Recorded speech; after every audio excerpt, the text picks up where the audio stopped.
இதில் எதிர அணியா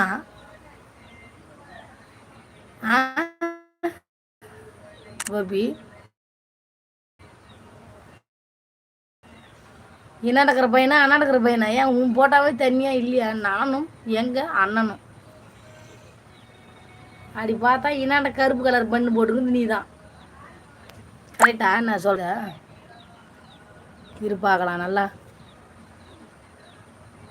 ஆ அந்த மூஞ்சி மோட்டு மாலை வச்சுக்கிறானா அவங்க ஒன்னா சொல்கிறா? என்னென்ன பக்கம் கருப்பு கலர் பண்ணு போட்டுங்குது நீயா? உன்னை நம்பவே முடியலடா எப்பா, என்னால் நம்பவே முடியல. ம் ம் ஓகே. கண்டுபிடிக்கா கண்டுபிடிக்கணும் எனக்கு. ஏன்